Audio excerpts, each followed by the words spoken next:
Hey guys, I know it's been a while. Life got kind of crazy there, but it looks like it's going to be calming down a little bit. So hopefully we should be good. So we are going to chapter 40 of The Count of Monte Cristo, The Will. 3/4 of an hour later, Barrois returned bringing the notary with him. "You were sent for by Monsieur Notier, whom you see here," said Villefort after the first salutations were over. "He is paralyzed and has lost the use of his voice and limbs, and we ourselves have great difficulty in understanding his thoughts." Notier cast on Valentine an appealing look, which was at once so earnest and imperative that she answered immediately, "Monsieur, I understand all that my grandfather wishes to say." "That is true, absolutely true," said Barrois, "and it is what I told the gentleman as we walked along." "Permit me," said the notary, turning first to Villefort and then to Valentine, "permit me to state that the case in question is just one of those in which a public official, like myself, cannot proceed to act without due consideration, as he might incur serious responsibility. The first thing necessary to render a document valid is that the notary is absolutely convinced that he has faithfully interpreted the wishes of the person dictating them. Now, I cannot be sure of the approbation or disapprobation of a client who cannot speak, and as owing to his loss of speech, the object of his desire or repugnance cannot be clearly proved to me, my services here would be more than useless and cannot be executed legally." The notary prepared to retire. An almost imperceptible smile of triumph was expressed on Villefort's lips, but Notier looked at Valentine with such an expression of grief that she arrested the departure of the notary. "The language I speak with my grandfather, monsieur," said she, "is easily learnt, and in a very few minutes I can teach you to understand it almost as well as I do myself. By the help of 2 signs, you can be absolutely certain that my grandfather is still in full possession of all his mental faculties. Being deprived of power of speech and motion, Monsieur Notier closes his eyes when he wishes to signify yes, and blinks when he means no. You now know quite enough to enable you to converse with Monsieur Notier. Try." Notier gave Valentine such a look of love and gratitude that it was comprehended by the notary himself. "Have you heard and understood what your granddaughter was telling me, monsieur?" the notary asked. Notier closed his eyes gently, and after a second opened them again. "And you approve of what she said, that is, that the signs she mentioned you are really those by means of which you are accustomed to convey your thoughts to others?" "Yes." "It was you who sent for me?" "Yes." "And you do not wish me to go away without carrying out your original intention?" The old man blinked violently. "Well, monsieur," said Valentine, "do you understand now? Will your conscience be at rest in regard to this matter? I can discover and explain to you my grandfather's thoughts so completely as to put an end to any doubts and fears you may have.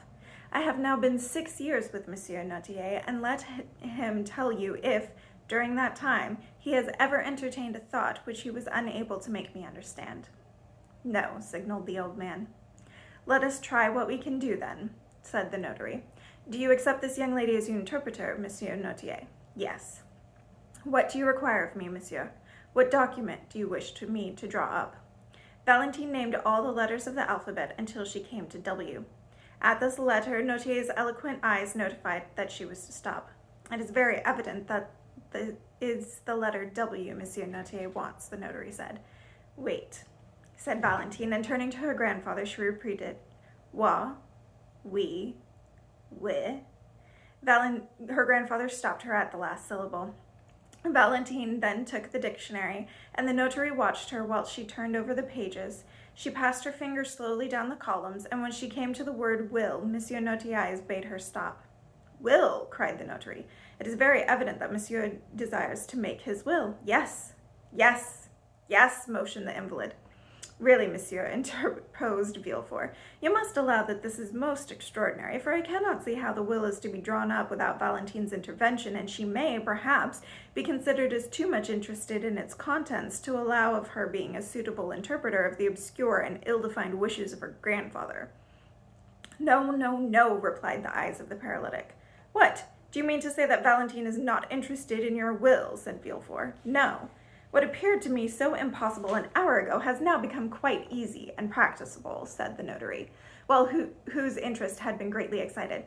This will be a perfectly valid will, provided it be read in the presence of 7 witnesses approved by the testator and sealed by the notary in the presence of the witnesses.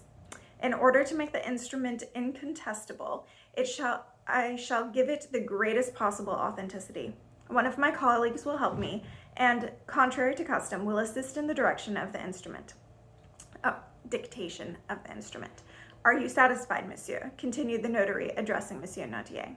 Yes, looked the invalid, his eyes beaming with delight that his meaning had been so well understood. What is he going to do, thought Villefort, whose position demanded so much reserve, though he was longing to know what were his father's intentions. He left the room to give orders to send for another notary. But Barrois, who had heard all that passed, had guessed his master's wishes and had already gone to fetch one. The Procureur du Roi called his wife up. In the course of a quarter of an hour, everyone had assembled in the paralytic's room, and the second notary had also arrived. A few words sufficed for a mutual understanding between the 2 officers of the law. They read to Notier the formal copy of a will in order to give him an idea of the terms in which documents are generally couched. Then, to test the intelligence of the testator, the first notary, turning toward him, said, "When an individual makes a will, it is generally in favor or in prejudice of some person." "Yes." "Have you an exact idea of the amount of your fortune?" "Yes." "Your fortune exceeds 300,000 francs, does it not?" Notier made a sign that it did. "Do you possess 400,000 francs?" inquired the notary. Notier's eyes remained unmoved. 500,000? There was still no movement. 600, 700, 900,000? Notier stopped him at the last mentioned sum. "You are then in possession of 900,000 francs?" asked the notary. "Yes." "In the scrip?" "Yes." "The scrip is in your own hands?" The look which Notier cast on Barrois sent the old servant out of the room, and he presently returned bringing a small casket. "Do you permit us to open the casket?" asked the notary. Notier gave his consent. They opened it up and found 900,000 francs in bank scrip. The first notary examined each note and handed them all to his colleague. The total amount was found to be as Monsieur Notier stated. It is all as he said. It is very evident that his mind has retained its full force and vigor. Then, turning toward the paralytic, he said, "You possess 900,000 francs of capital, which, according to the manner in which you have invested it, should bring an income of 40,000 francs?" "Yes." "Is it, then, to Mademoiselle Valentine de Villefort that you leave these 900,000 francs?" demanded the notary, thinking that he had but to insert this clause, though he must first wait for Notier's assent, which needed to be given before all the witnesses of this singular scene. Valentine had stepped back with eyes cast down and was weeping silently. The old man looked at her for a moment with an expression of the deepest tenderness. Then, turning toward the notary, he blinked in a most emphatic manner. "What?" said the notary. "Do you not intend on making Mademoiselle Valentine de Villefort your residuary legatee?" "No." "You are not making any mistake, are you?" said the notary. "You really mean to say no?" "No, no." Valentine raised her head. She was astonished not so much at the fact that she was disinherited as that she should have provoked the feeling which generally dictates such actions. Notier, however, looked at her so lovingly that she exclaimed, "Oh, grandpapa, I see now that it is only your fortune of which you deprive me. You still leave me your love." The old man's declaration that Valentine was not the destined inheritor of his fortune has raised hopes in Madame de Villefort. She approached the invalid and said, "Then doubtless, dear Monsieur Notier, you desire to leave your fortune to your grandson, Edward de Villefort?" The blinking of the eyes was terrible in its vigor and expressed a feeling almost amounting to hatred. "No," said the notary. "Then perhaps to your son, Monsieur de Villefort?" "No." The 2 notaries looked at each other in mute astonishment and inquiry. Villefort and his wife both flushed a deep crimson, the one from shame, the other from anger. "What have we all done then, dear grandpapa?" said Valentine. "Do you not love us any more?" Notier fixed his intelligent eyes on Valentine's hand. "My hand?" said she. "Ah, I understand. It is my marriage you mean, is it not, dear grandpapa?" "Yes, yes, yes." The paralytic repeated 3 times, and each time he raised his eyelids, his eyes gleamed angrily. "You are angry with us all on account of this marriage, are you not?" "Yes." "Really, this is too absurd!" exclaimed Villefort.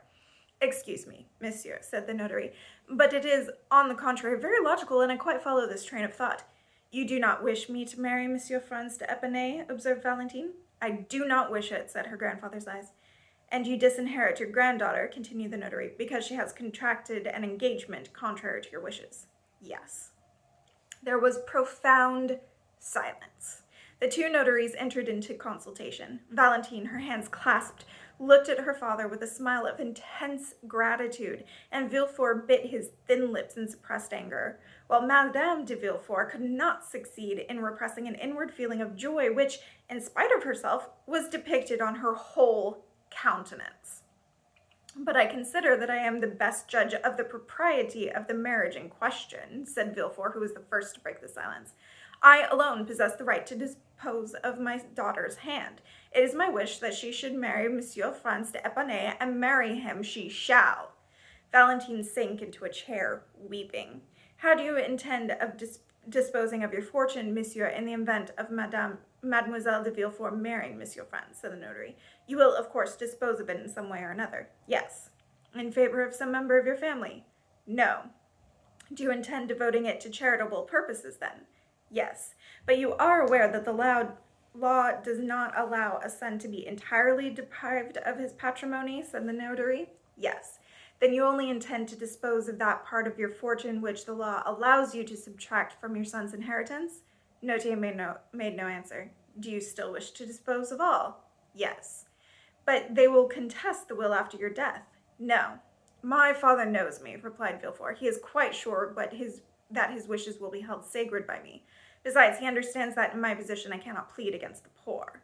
Notier's eyes beamed triumphantly. What have you decided on, monsieur? Asked the notary of Villefort. Nothing. It is a resolution which my father has taken, and I know he never changes his mind. I am quite resigned. These 900,000 francs will pass from the family to enrich some hospital, but I shall not yield to the whims of an old man, and I shall therefore act according to the dictates of my conscience. Having said this, Villefort quitted the room with his wife, leaving his father at liberty to do what he pleased. The same day the will was drawn up. The witnesses were brought forward. It was approved by the old man, sealed in the presence of all, and given into the charge of Monsieur Deschamps, the family notary. Well, that was quite a dramatic scene, wasn't it? I will hopefully get another chapter up soon. I'll see you guys later. Bye.